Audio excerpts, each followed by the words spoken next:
What's up, folks? It's your boy Bob Hollywood back with another exciting review.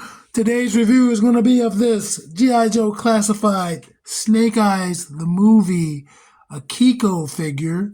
And I bought this from Ollie's for a whopping $4.99. This is actually the second copy of her that I have. Excuse me. I bought her when she came out all those years ago, like 2022 or something.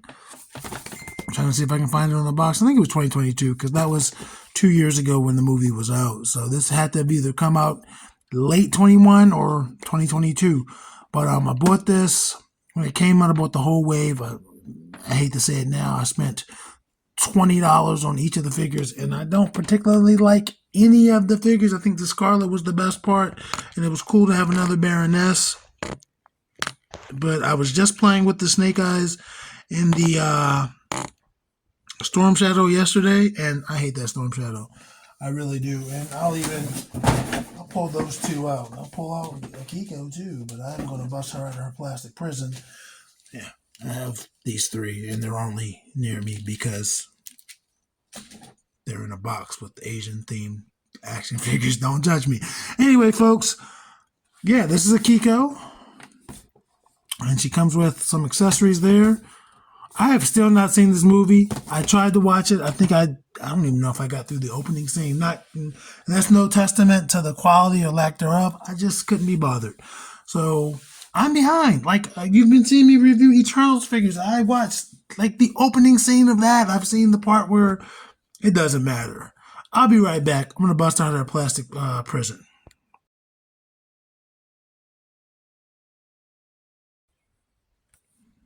All right. We have Akiko free from her plastic prison. And as again, she comes with these three accessories. These are two shorter blades. And you see it just has some silver paint for the blade, black paint for the handles. And I guess this part could also bludgeon someone or stab someone. And they should be exactly the same. Yep. Two of the same blades. Got a little bit of warping there, but that's not a problem.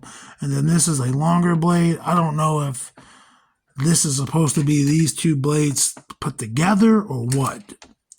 I know like with Star Wars Black Series figures, they'll do that, but they'll be separate and you can put them together. I'm not complaining. If it is a separate weapon altogether, she's just getting her Darth Maul on. And let's look at her.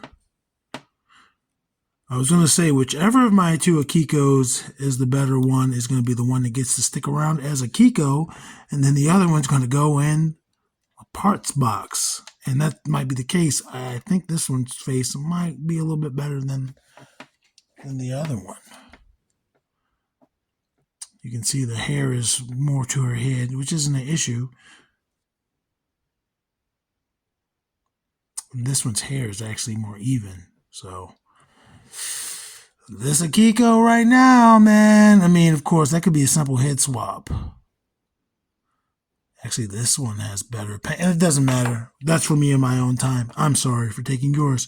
But yeah, it looks good. She's got like a little bit of blush in there. And the actor's name is Harube Abe or Abe. And she's 5'3", so we're going to see how she stands up to, her line and other figures. But she's just wearing this black and white gear. There's texture to her pants. There's texture all throughout. And these look like zippers. So the silver paint there, silver paint there. This side as well. High-heeled boots. And it's good that they add that extra piece of plastic because she probably would not stand if like these were just heels. And they do make figures with heels. Thinking of you, Emma Frost and Black Queen. But she does have peg holes there.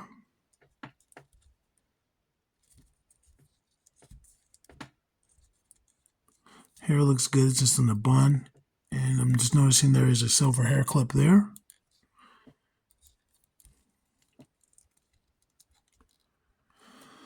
Let's do her articulation. It starts there. Because of that double neck joint, it's moving forward. It's not going to look much down. Look up some. A good amount, actually. See if I can get it to rotate without rotating that bottom peg. And it rotates 360. Gives you some attitude as well. T-pose, no problem. Rotates 360 at the shoulder. This is softer, so it's not giving me really any resistance there.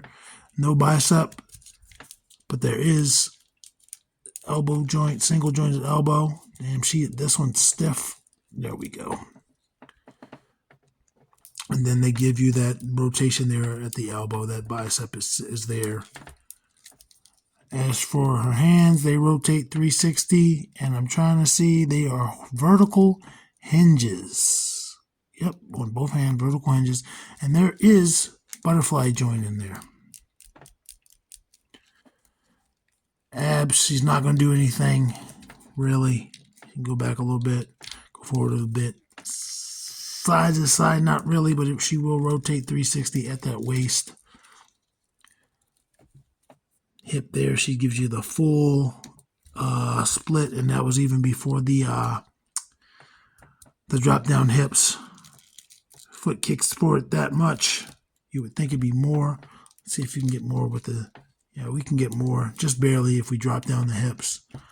Rotations at the thigh, 360. She's got a good stiffness. Not like you can't pose her, but like she's sturdy. And then she can kick her foot with her double jointed pinned knees. And then there's a boot cut. Whoops.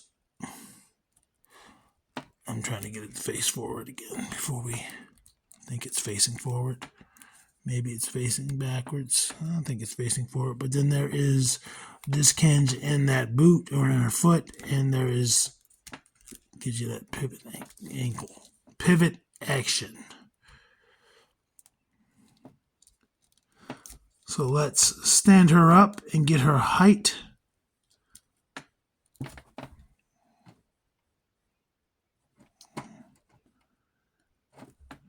She is going to give you a little bit of trouble standing up, but she's not on a flat surface for me. So her height is going to be just about 5 3/4, and the actor herself is 5'3".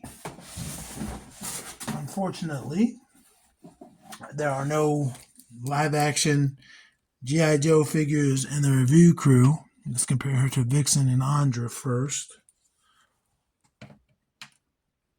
And they're both taller than her, but not egregiously so. And let's do Roadblock, who is in the same line as her, but is not based off of a real person. And then Devin.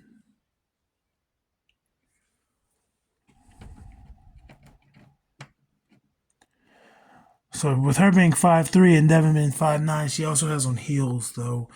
There should be more of a size discrepancy there, but again, they're not from the same line, so I can't fault that. I do think Power Rangers might be their most true-to-form line, if that makes sense, in terms of scaling. And that's John Jones and, I was about to say Winston Zedmore, but Lando. Now let's bring in Winston Zedmore. And folks, the review crew is probably my favorite part of it. Just like size. When I look at action figure reviews for something I may want to buy or something I'm interested in, or maybe if I just want to look at reviews for figures I know I'll never get, like a wave of Marvel Legends that don't really interest me, I like looking at action figure reviews. Now, normally, the comparisons, they're normally within the line. Like somebody will review a Marvel Legend and they compare it all to Marvel Legends. That's fine. But then sometimes I don't have a Marvel Legend to compare something to. And I like comparing different lines because, you know, in your little action figure world, if you collect only Marvel Legends, great. If you only collect Hasbro or Fortnite rather figures or Overwatch figures or WWE figures, then obviously you only care about those comparisons. But I collect so much, so across so many different lines, that matters to me. And I'm not saying it's right or wrong, but if you want to see a specific figure in the review crew, I'll do that. I have other WWE figures. I have other Overwatch figures. Right now, the review crew is all black, but it is what it is. So those are all the size comparisons. And this is Akiko. Again, this head will probably go on this body.